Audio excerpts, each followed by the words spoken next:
place to be, where art, life, and spirituality connects you and me. Science of mind and spirit, the foundation we teach and live. Love, joy, and belonging are the gifts we have to give.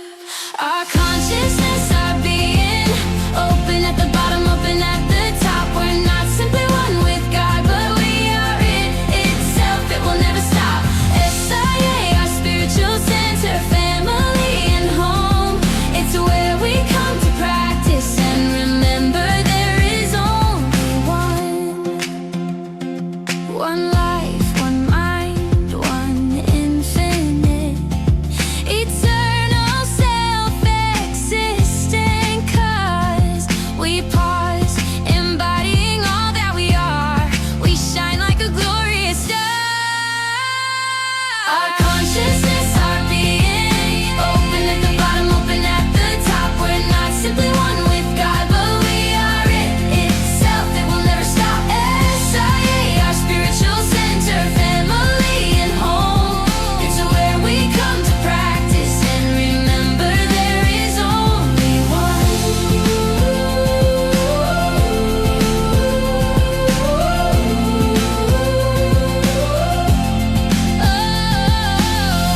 Spirituality is our way of life. We value laughter, truth, and justice.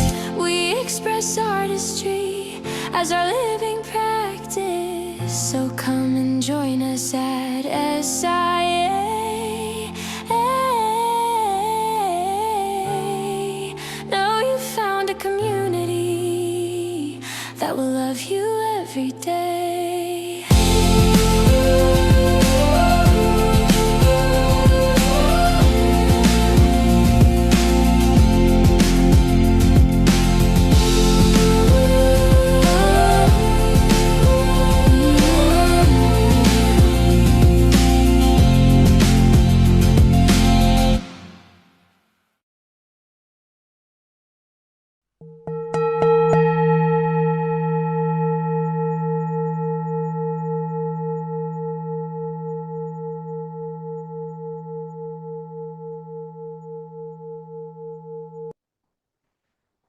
Namaste, greetings and blessings, and welcome to the Center for Spiritually Integrated Arts. This is our Sunday message, and I am Reverend Dr. Raymont Anderson, the founder and spiritual director of this center. And I invite you to watch not only this Sunday message, but any of our archived messages. I invite you to join any classes or events that we have going on. I invite you to reach out and email if you have any questions. Questions about this community, questions about me, questions about what we do, or questions about this science of mind and spirit, liberation theology that we practice and teach. And if by chance you find yourself seeking beloved community with other like-minded beings, even if you already belong, are a member of another community, church, or center, you are more than free to have multiple affiliations wherever you are fed and find community. You are invited. And lastly, feel free to click like, subscribe, and share this or any other message or announcements with others in your circle. And with that, much appreciation, love, and blessings. Enjoy the message.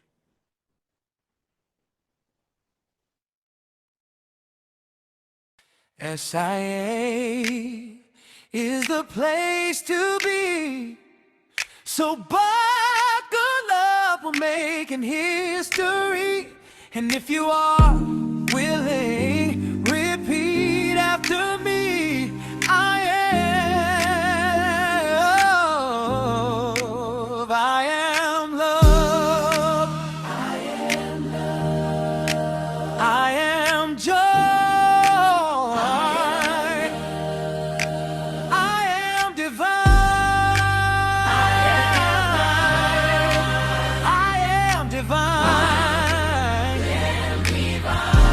it right. One more time. I am love. I am joy. I am divine.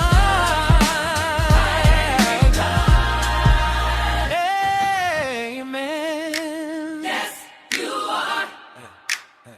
Amen. Yes, you are. Now today's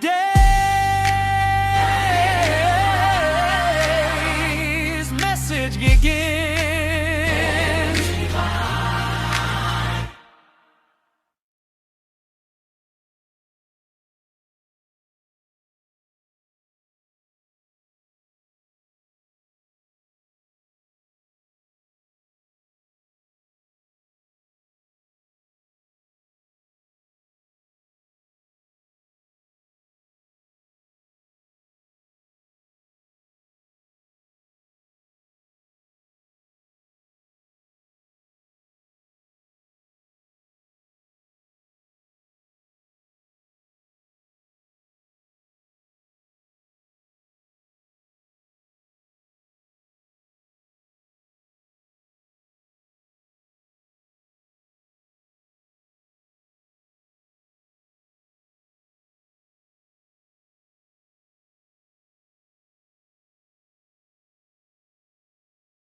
Namaste and greetings. Are we ready? Are you sure? Okay, because we diving into some angry stuff. Okay, I was giving you, okay, that's fine, that's fine. Anger is very often made out to be the enemy, much like fear, darkness, etc. You ever notice in New Thought we vilify a great deal of emotions and thoughts rather than actually addressing what the thing is? But nonetheless, anger is very often made out to be the enemy. But what if anger, like fear, holds the sacred key, points the direction to how we are better able to effectively transmute and transform our lives individually and the world collectively? What if? And that's sort of a rhetorical question because it can, if. So this week we are going to explore how exactly can we take anger, use it to transform, like an alchemical compound that then transmutes, changes and transforms some aspect of our lives, and then our entire lives collectively, and then collectively the world. How do we take anger as that alchemical compound and use it to create more effective, compassionate action that benefits the collective good? How can we reclaim the fire of anger, this powerful force, and harness it for our collective healing? That's the invitation. So you ready to dive in? Okay, then let's go. Angry, anger, madness, furious. Variety of ways to express the volcanic eruption that we refer to as being angry, feeling mad, furious. But let's look at the anger volcano as a more specific example. And once again, I invite you to come back and read the whole thing and look at the whole thing. But the gist of anger erupts, but usually beneath the anger, if we look deep enough, we find all kinds of things that cause the lava to blow. We find fear, guilt, we find stress and anxiety, rejection, abandonment, feelings of overwhelm, incompetence, failure, pain, and more. And as the graphic says, anger is a secondary emotion, which means there is some other emotion at work as well. So think about the chemical compound for water. Water is not made up of hydrogen alone. You also need oxygen. Anger does not exist alone.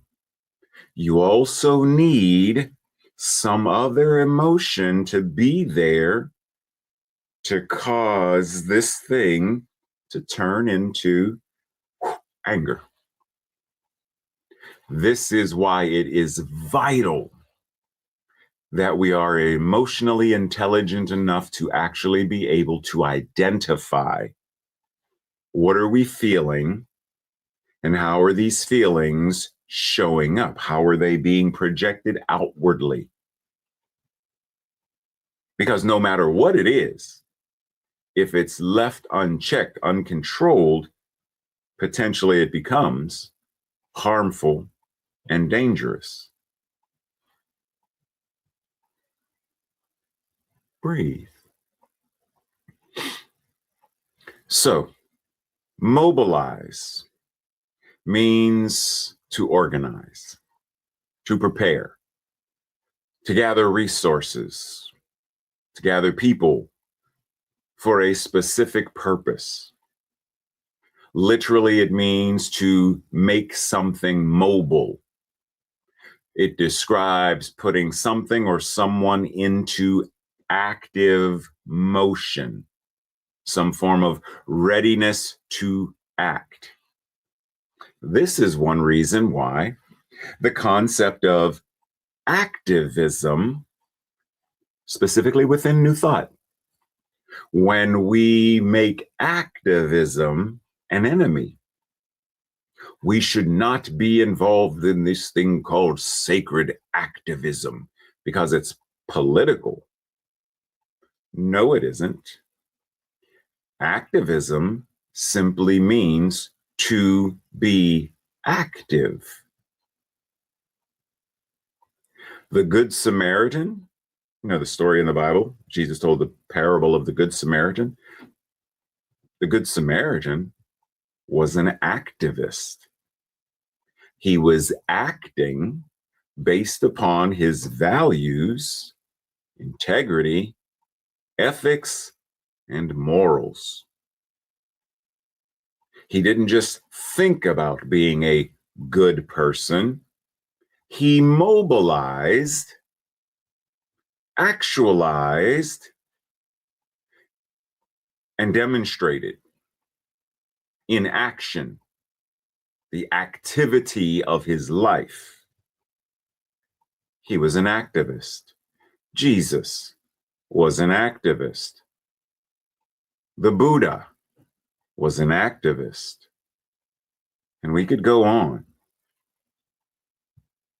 So let's orient ourselves and understand that being an activist, a sacred activist, isn't specifically political. Being a political activist, it's in the name. But a sacred activist, even a social activist, doesn't automatically imply political. And even when the activity is involved in politics, it's important to understand to what degree are we referring to it. Because speaking out for equity and justice, that's political. If there's a pothole in your neighborhood and you want it filled and you contact the mayor's office, you're an activist. And you're contacting the mayor's office, that's political. So let's get our stuff together and actively mobilize the teaching in a way that benefits the planet. So, here are some other words that one can use to reference mobilize. Because if we're going to use anger, we are going to take it and allow the anger to mobilize. The anger impels us. The anger propels us.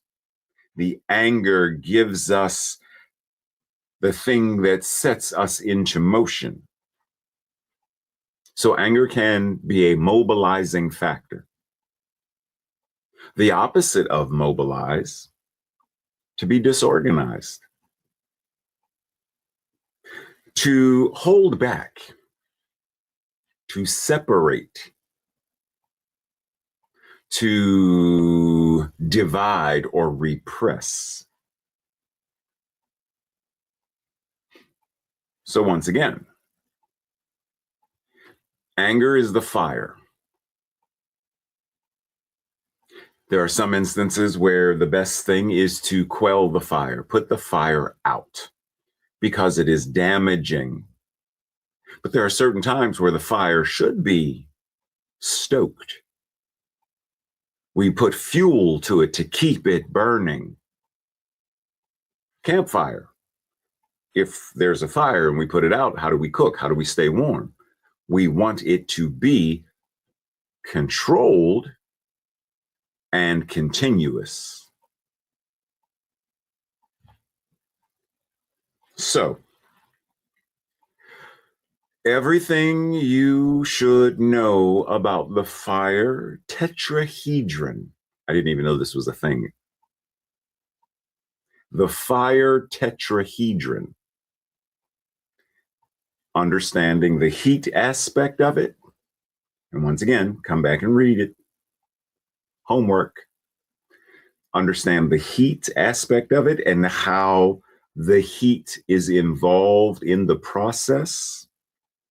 What is the fuel to it? You know, if you have a campfire and you put water on it, water is not going to fuel the fire. Paper will. And certain things will give off more heat based upon the fuel being used. Oxygen is part of it. There's a chemical chain reaction. All of these things are necessary. So now translating this physical science of fire into the psychological aspect of the emotion serves us in a great way to be able to look at all of the aspects, all of the sides, all of the permutations of. So, if we look at it scientifically, the fire tetrahedron, the fire triangle, you know, that was the original concept, but then a fourth element was added. And this fourth element gives the idea that fire requires all four of the things we just mentioned. There's heat, there's fuel, there's oxygen, and then there's this uninhibited chemical chain reaction. that gives the fire the ability to sustain itself. If you remove any of these elements, the fire goes out. Now, if we map this directly onto anger, then we find the fuel, vulnerability, the wood, the paper. Fuel is the combustible material waiting to be lit. In the anatomy of anger, the fuel is your underlying emotional vulnerability or an unmet need. The psychological equivalent is pain, exhaustion, fear, insecurity, grief, or some boundary that has been crossed. Anger very rarely exists in a vacuum. And as I said before, it is a secondary emotion that feeds on a deeper, more primitive or primary wound. Without this baseline vulnerability, the dry wood, a spark will not be able to catch. The heat, the trigger, the spark or the ignition. Heat provides the energy that is required for ignition. You can have a pile of fuel, but it will not burn until the temperature, the heat, reaches a critical threshold. This is how brush fires and things happen. There's too much heat. The brush is too dry. The heat rises and the heat rises and the heat rises, and there's the ignition point. The psychological equivalent being the activating event or the trigger. What is the perceived offense, the insult? Could be a traffic jam, could be some form of unexpected or undesired rejection. It could be a direct threat itself. It is the external or internal event that introduces sudden energy, heat, into your emotional system, which then sets the fuel on fire. The oxygen, the cognitive feedback loop, the air. The psychological equivalent, your thoughts, stories, ruminations. And then the uninhibited chain reaction, the behavioral expression, the combustion itself. The psychological equivalent, the physiological surge and reactive behavior. All of these are part of the process. Okay, so now that we know that, though, how do we extinguish the anger? We'll start there. How do we extinguish it? Well, just like fighting a physical fire, when we understand the tetrahedron, it tells us directly how to dismantle the anger. Cool the heat, remove yourself from the trigger, take a time out, breathe, starve the oxygen, change the story, break the chain, introduce some form of a somatic response, take deep, slow breaths to activate the parasympathetic nerve system, which then stops the chemical loop from feeding itself. Okay, so that's how we extinguish. But how do we mobilize?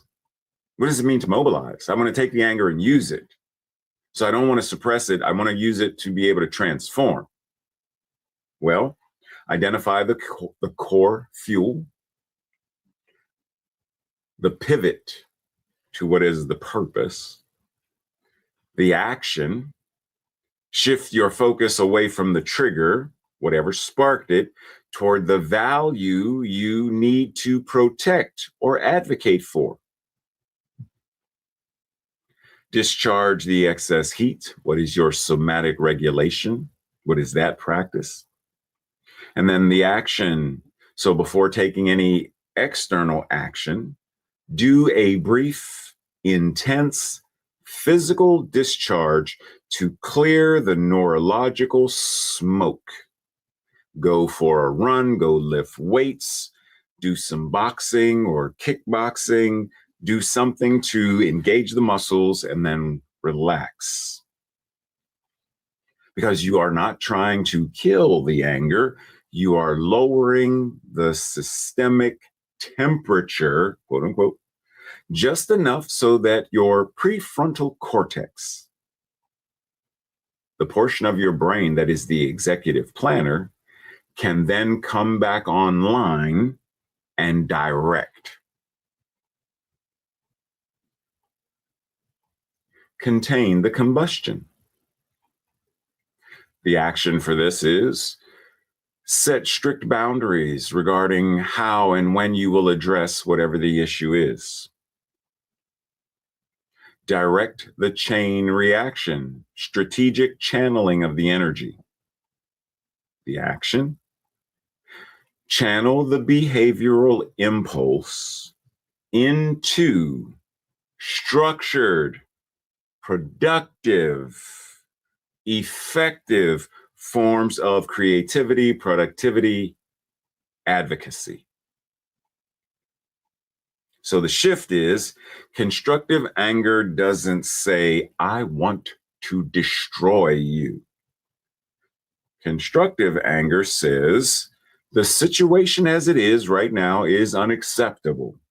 And I have the energy, the power, and the desire to change it right now. Therefore, you are treating the emotional surge not as a weapon, but as a fuel that can then be used to change the situation. Breathe. Does the thing I wish to do, does it express more life, more happiness, more peace to myself, and at the same time, harm no one and nothing? If it does express more life, more happiness, then it is right, and it is not selfish. Remix.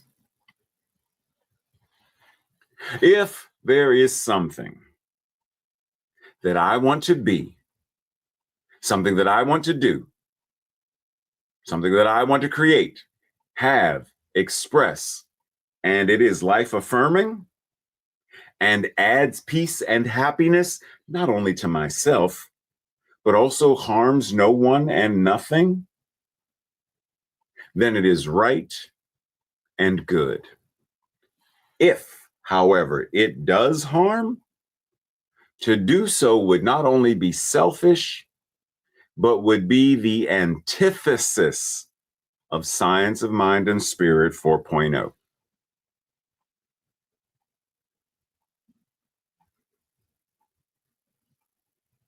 Breathe.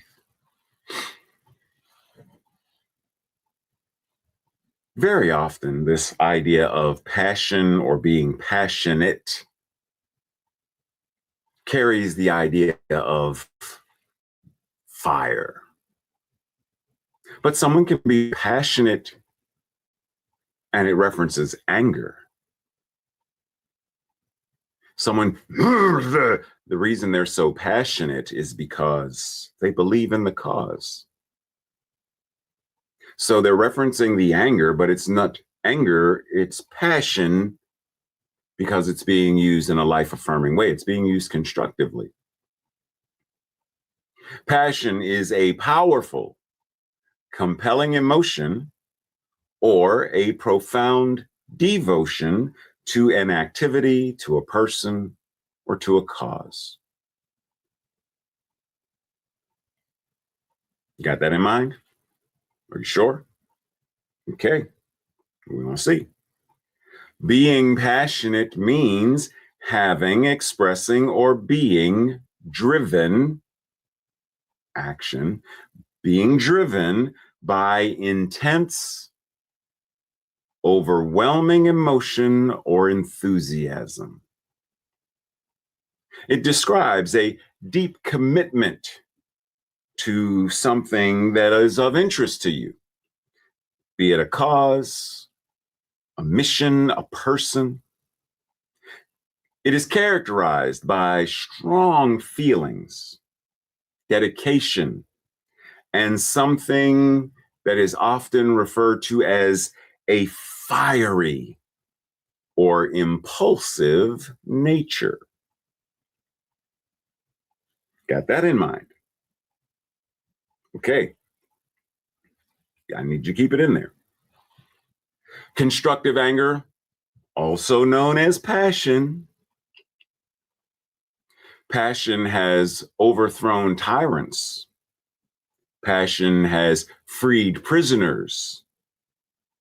And passion has freed slaves. Passion has brought justice where there was savagery. Passion, also known as constructive anger. Human anger is designed by God to motivate us, to mobilize us, to take constructive action in the face of wrongdoing or when facing injustice, to be an activist.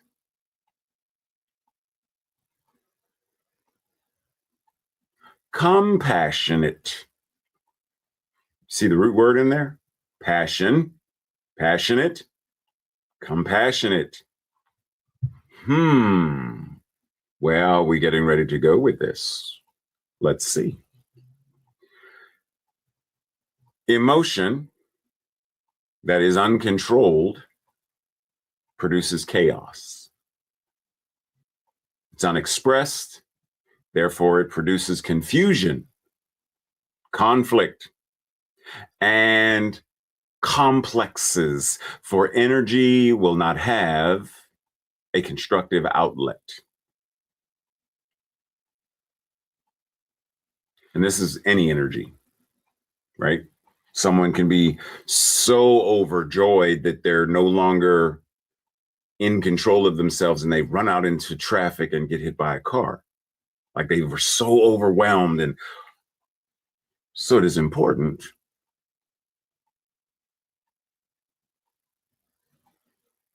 to regulate.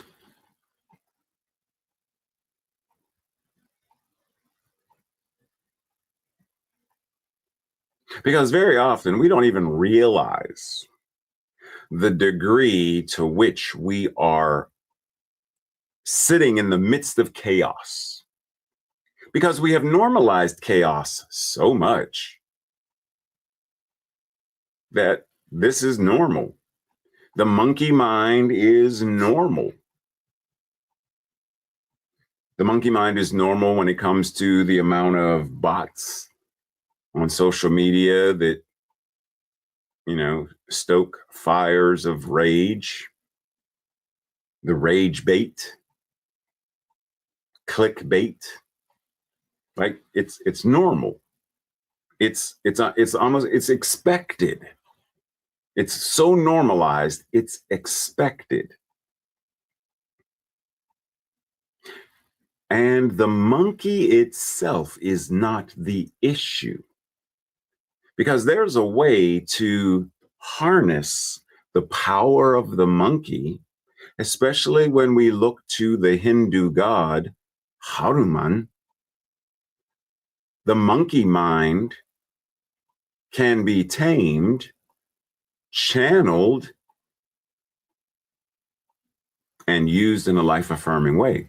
So Hanuman, which is also the monkey mind, is the monkey mind as it is expressed in a more life-affirming manner. It is no longer chaotic and in complete disarray. It is controlled, and even when it's chaos, it's controlled chaos. Breathe that in for a second.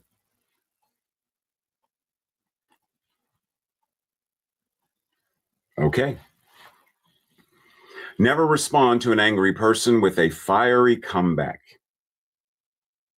even if the person deserves it. Don't allow the person's anger to become your anger. Do not allow them to infect you. Do not allow the vampirism that they have running through their system. Do not let them bite you and thereby turn you into a vampire.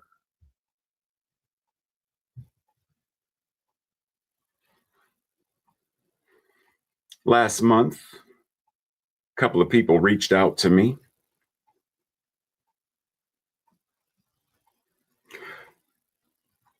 And I'm going to put them all in one ball of a category rather than individual. It's easier.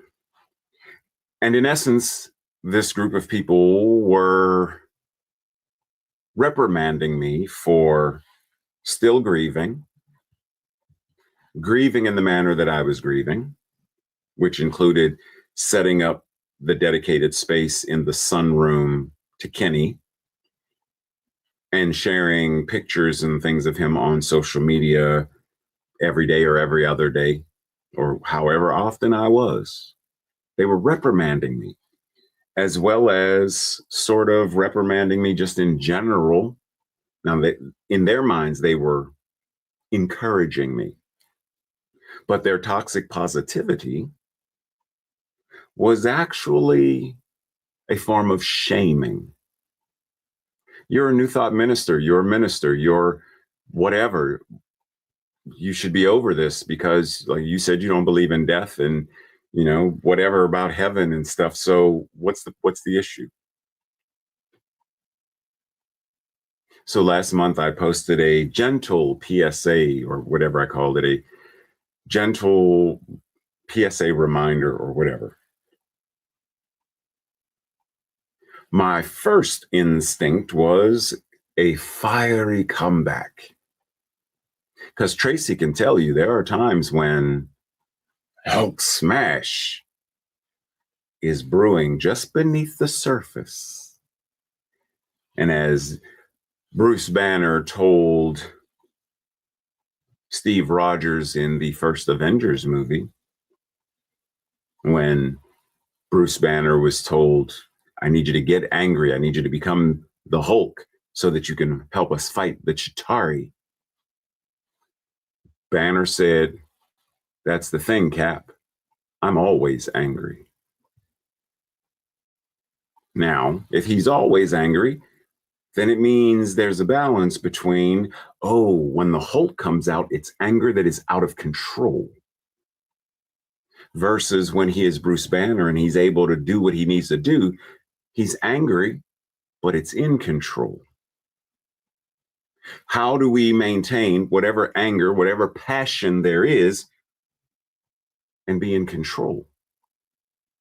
So that when someone, an angry person, we are able to respond in a compassionate way. The passion is there. The fire is there. But we refuse to allow their version of to taint our version of.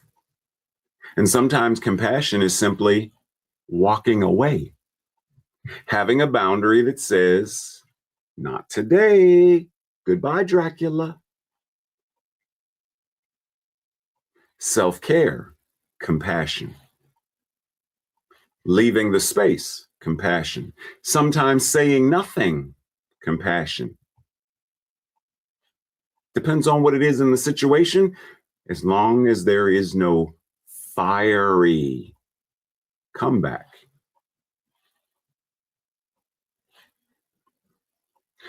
So as I said before, the fire tetrahedron was new for me, but when I started looking into symbols of fire and anger and things, it came up. And so did this. This is also new. You know what the woman is doing? Do you know what she's working on? Huh? Yes, jade. She is doing a jade sculpture of a phoenix, the bird of fire, the bird of transformation and transmutation. Okay. There is this thing called the jade technique. Had you ever heard of this? Yeah, neither did I. In behavioral psychology and various support groups, such as Al-Anon or other recovery spaces that deal with toxic or manipulative people, there is a often used acronym called JADE, which stands for, and this isn't my acronym, it already existed. Now, Tracy. JADE, justify, authenticate, defend, explain. Now, the core rule of the JADE strategy is do not jade, do not justify, do not authenticate, do not defend, do not explain. You do not have to justify, defend, or explain your decisions or your actions. I do not have to justify, defend, or explain the manner in which I grieve. Do not jade. The philosophy behind it is that when you over explain or feel like you need to validate yourself, you inadvertently signal to the other person or people that somehow your decision or your actions are up for debate. Like, we can actually discuss this. You give the other person ammunition to then argue with you, to shame you, to ridicule you, to reprimand you. Don't give it to them. They don't deserve it.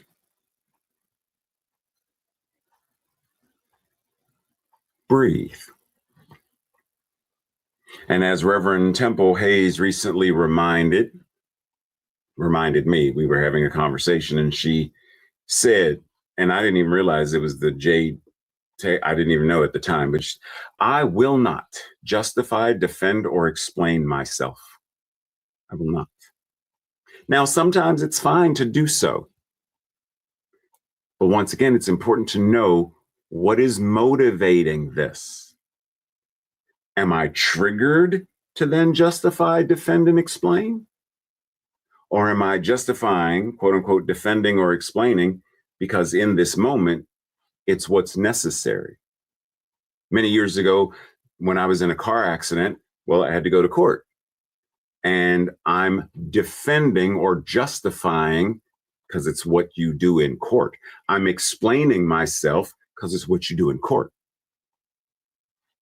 In order to say, no, this is how they caused the accident. I need to justify, defend, and explain. But not because I'm triggered or feel guilty and feel like, but I need you to like me. It's a different energy. So once again, being mindful. What's the initiating spark that is setting stuff on fire? Healthy anger. Wait, what? What'd you just say? I said healthy anger.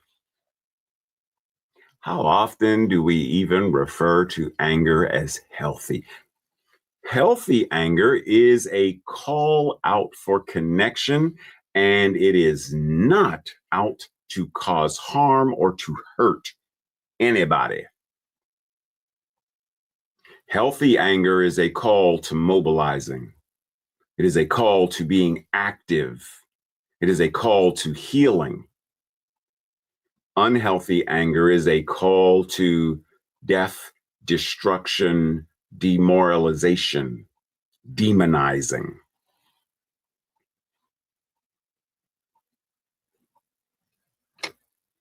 Do we know the difference? If I were to, and I'm not going to, but if I were to pull up a photo of a person, we'll just, as an example, I pull up a picture of Hitler. Can we identify if the anger that's being expressed is healthy anger or unhealthy anger? And what's going on with said anger? Did Hitler hurt or harm anybody? The current administration here in the United States, is it hurting anybody? So when someone is railing against the machine, what kind of anger is doing the railing? And what is the machine? Because if the machine that they are angry about is diversity, equity, and inclusion, that's not really Christianity. That's not healthy anger. That's not what they're claiming it is. The more we are able to differentiate and discern, the better able we are to act accordingly. If I cannot tell the difference between a cup of salt and a cup of sugar, how do I know which one is supposed to go into this recipe? I need to be skilled enough to know, how do I tell the difference? Oh, I could do a taste test. Salt. And now I know which one to use. But some people are good enough, skilled enough that they can look the salt. Either way it goes, I have to be able to discern, tell the difference between, in order to know how best to then take action. Speaking of our current administration, it is extremely important that we are mindful of how we may be triggered or the fires of our own anger may be stoked, how we may be set enraged by any number of tweets or posts. And once again, being mindful and recognizing what exactly am I angry about? Remembering that anger is a secondary emotion. And many of us fear. Fear is there. I'm afraid of what this man may do. I'm afraid of where we are going as a country. There's fear. If we don't know that, we can't address it. We can't talk about it. We can't do anything. So it is important to recognize the anger is not in isolation. It is in partnership with something. So how do we reconcile, put into practice everything that Science of Mind and Spirit 4.0 represents so that we come back into a space of harmony?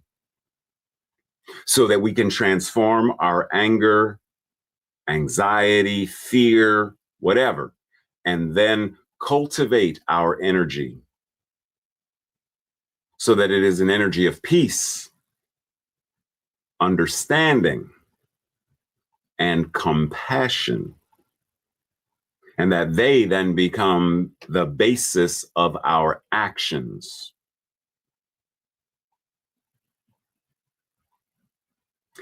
I realize that if my thoughts immediately affect my body, I should be careful about what I think. Now, if I get angry, I ask myself why I feel that way. If I can find the source of my anger, then I can turn that energy into something more life-affirming.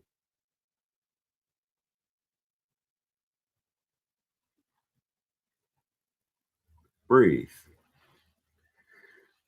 To actively embody and engage the Science of Mind and Spirit 4.0 is to understand that all of our emotions serve a purpose. And that way we can learn to channel and apply the energy in life-affirming ways, no matter the emotion or feeling. And as this week's message offers, anger is a fire that we can use to burn ourselves and others, or it is a fire that we can use to comfort and warm, to cook, to transform and transmute, or into steel, coal to a diamond, sand to glass, and moldable clay to porcelain. Mobilize the anger. Manifest opportunities by integrating life intentionally, zealously, and energetically. Breathe. This week's affirmation, our declaration, I will say it first, and if it resonates with you, I invite you to repeat it the second time. I channel anger into meaningful, courageous, life-affirming action. Together. I channel anger into meaningful, courageous, life-affirming action. And so it is. This week's Thursday night study group questions, or your own personal journal exploration. Number 1. What was the most recent time that I felt angry, and what was I angry about? Number 2. Who is an example of someone, and what is an example of how this someone mobilized anger in life-affirming ways? Number 3. How can I practice mobilizing anger more frequently? Number 4. How does the monkey mind make mobilizing anger more challenging? Number 5. In what situations or what kinds of situations might I use the jade technique, or make sure that I am not jading? How can I be more mindful to say, oh, don't jade, don't justify, no. And lastly, what am I passionate about? And how can anger be transmuted into passion in compassionate ways more often? And breathe. Also, the practice this week, have a conversation about what are some things from your observation that people are more and more angry about today. Why do you think more people are angry about this thing? And why do they tend to express it in non-life affirming ways? Once again, when we can discern, when we can identify the dis-ease, it is far easier to create the vaccine to cure it. Whatever the vaccine may be, prayer, meditation, mindfulness, whatever. But it's helpful to be able to recognize and identify. So it is that time where we close with prayer so that we are better grounded and able to create a world that truly works for all. We simply breathe. We breathe and acknowledge all of our emotions and all of our feelings, vilifying none.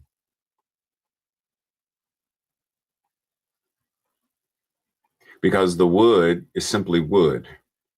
And even when formed into a bat, simply wood, simply a bat. But how the bat is swung, how the bat is used, then makes it a tool for baseball or a weapon to hurt and harm. But still, a bat is a bat. Wood is wood. Anger is anger. How am I using it is the question. How am I using it to transmute and transform in greater and greater life-affirming ways? Simply sitting at the keyboard and being a keyboard warrior, what does that change? Simply using my language to tell people what they can do with the doorknobs in their homes, that they can go outside and kick rocks. Simply doing that, what does it change? What does it do? But being mindful that this is what I feel, this is why I feel it, and now how do I channel it in the most life-affirming ways possible? No jade, no shade. Mobilize, activate, engage. How do I become like the Good Samaritan? How do I serve? How do I let the principles and practices that I have in my mind and my heart and my body, how do I let them be expressed through my actions? Even when anger is present, fear is present, how do I still show up as the divine expression that I know I am?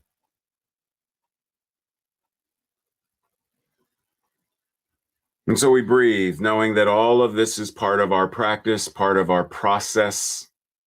It is what it means to be engaged in this thing called life. The law responds accordingly. Every breath, an amen. Every word, every thought, every action, a prayer. The life we live is the demonstration of our amen. And so we choose to do so more consciously, more effectively, in a greater life-affirming manner, allowing our passion to be expressed in compassionate ways. And so we breathe, knowing it is already done. And so it is. And so it is. As always, may your week be blessed, filled with love, joy, happiness, all that you desire and deserve it to be. I will see you sometime during the week, or as always, right here next Sunday. Until then, be well, be blessed. Be love, act fabulous, know joy, and live love every day.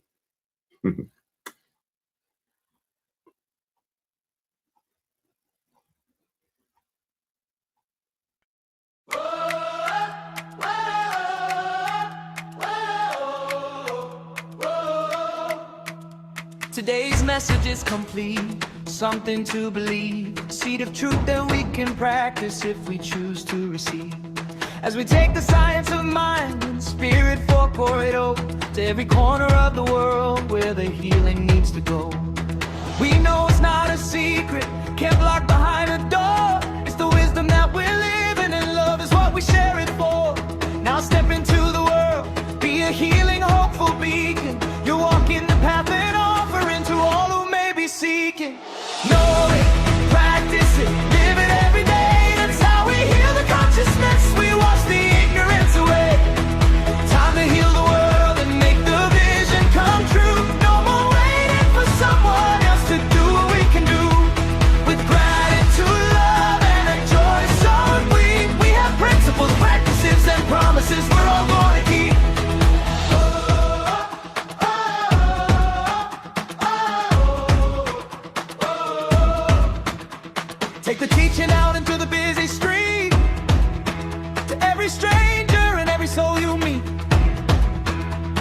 dedication to liberation.